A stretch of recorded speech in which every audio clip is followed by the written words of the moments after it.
Hey VC, how's it going? Right, this is hopefully what you're about to hear shortly. This is Andrew Warts and the Gospel Storytellers. There is a God somewhere. Now, I've seen a few original copies of this shown in the VC over the last couple of years. Very jealous. Obviously, those copies go for an arm and a leg. I'm quite happy to make do with this recent reissue on Superfly Records, a label out of Paris, I believe. Obviously, comes with this lovely Obi strip as well. But hopefully, as you can hear, down a little bit actually. It's just a lovely soulful gospel record. So many of you will know this, but yeah, love it. Okay, right. Okay, stuff that I've picked up over the last few weeks. This is probably the album that I've listened to most. So last month or so. This is Minnie Riperton's "Coming to My Garden." This is her first solo record after leaving the Rotary Connection. Yeah, and it's certainly closer to that Rotary Connection sound than any of the other solo records. But I mean, listen to this. It's very hard. It's very easy to forget. Sorry, just how good she was. You know, I mean, certainly those first 3 solo albums that she put out in the 70s. This, Perfect Angel, and Adventures in Paradise. Each one so different to the one before it. Yeah, I mean, this, I say, you've got these lovely, lush orchestrations by Charles Stepney.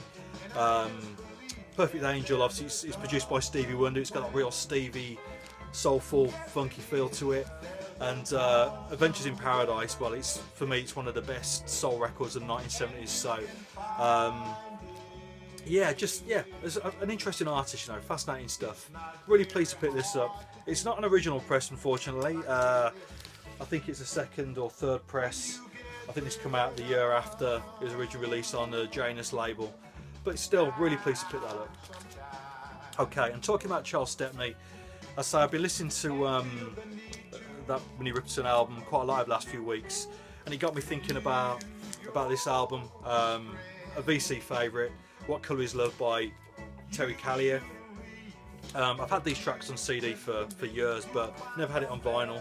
I was down in London in the week and came across this nice reissue of it on Music on Vinyl, and it does sound great. It's a really nice sounding pressing.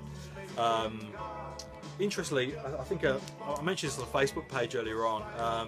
A couple of months ago, I saw an interview online with the DJ Giles Peterson. And he's basically asked, out of the 50-odd thousand records that he's got, what's the rarest item that he owns?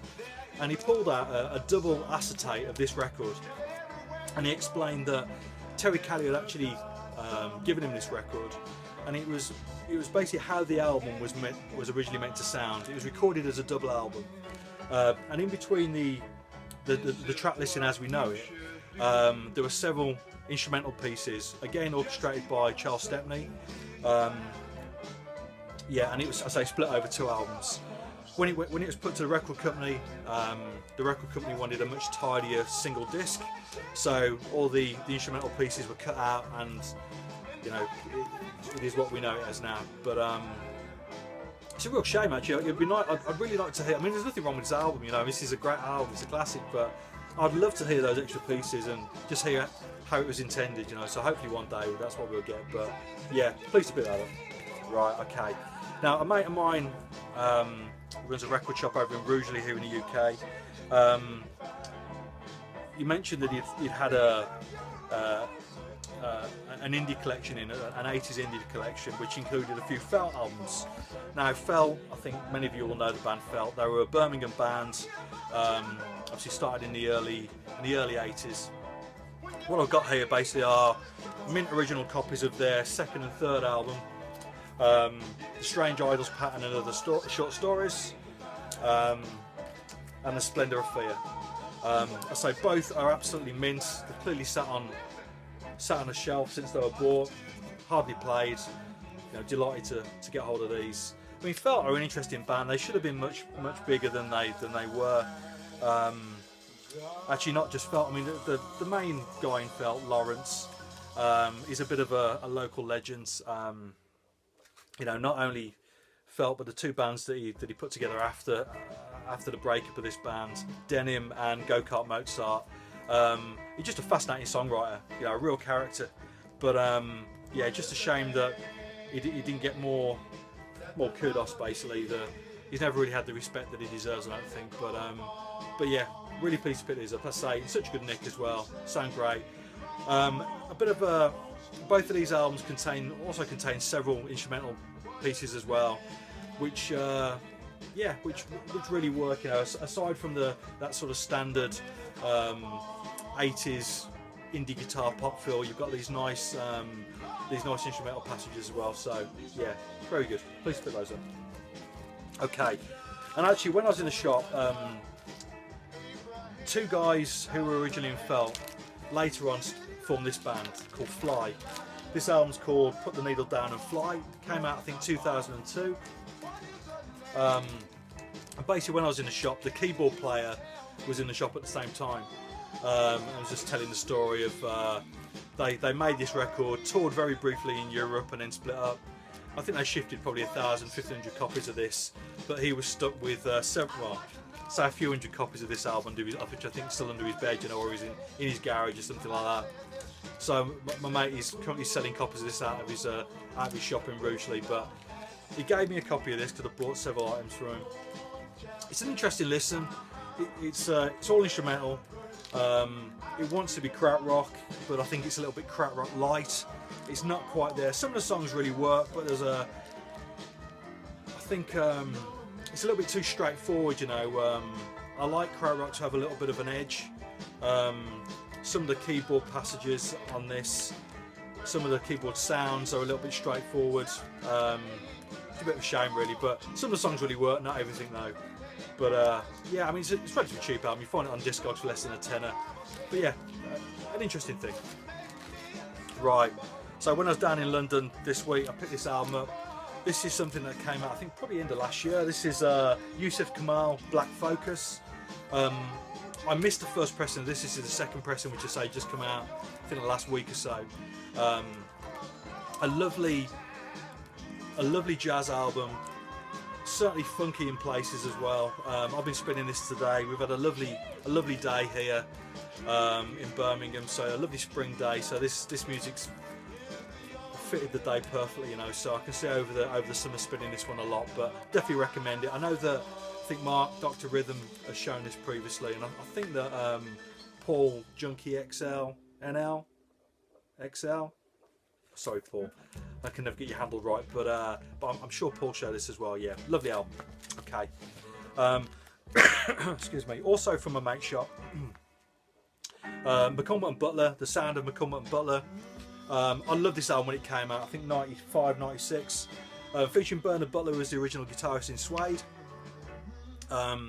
Yeah, I find it fascinating that, you know, when he left Suede, a little bit like Johnny Marr did when he left the Smiths, he became a bit of a guitarist for hire and just worked with just several interesting artists. Now, David McCallman, such a distinct vocal style, you know, he's, as soon as you hear him, you know it's him. A beautiful voice. You may well have heard, I think in probably about 97, 98, there was a James Bond themed covers album, and he covered Diamonds Are Forever. Now, I don't know many people that could pull that off, you know. So, and it sounded wonderful, you know. So, yes, a great vocalist. Yeah, this album wasn't originally recorded as an album. It was two singles that they put out. The first single was Yes. The second single was You Do.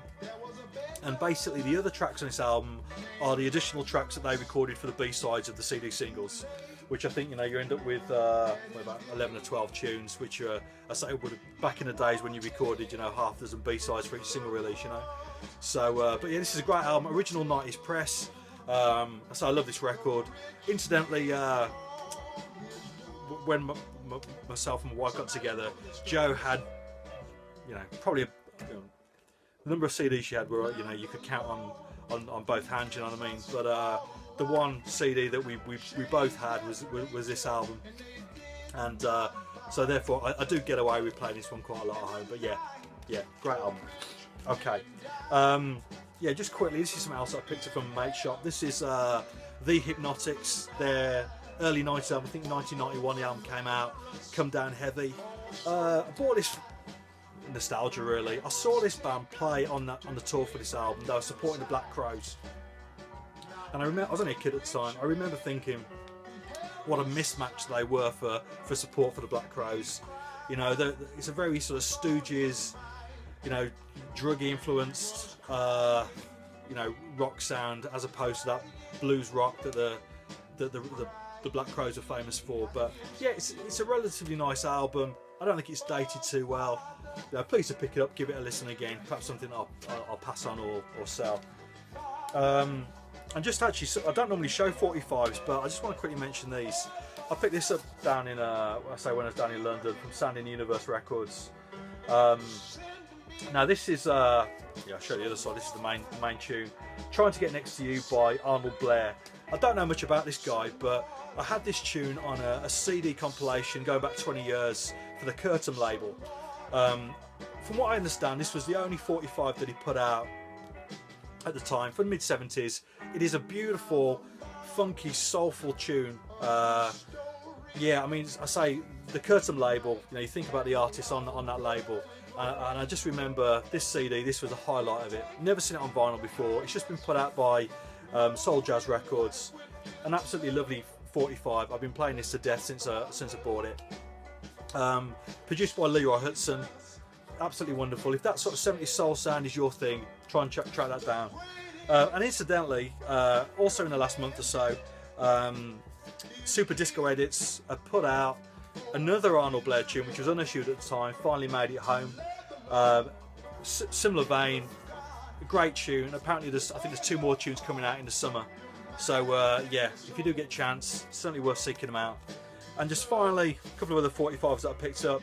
Geraldo Pino, 2 45s by him. This is on the Pino Records label, and the other is on the Peanut label. Yeah, a very sort of Afro funk sound, not Afro beat, but straight ahead Afro funk. You know, pretty much the James Brown of Nigeria, that sort of sound. You know where you stand. But yeah, really pleased to pick both those up. And again, I think only available via the Soul Jazz site. So yeah, good stuff. Anyway, cheers.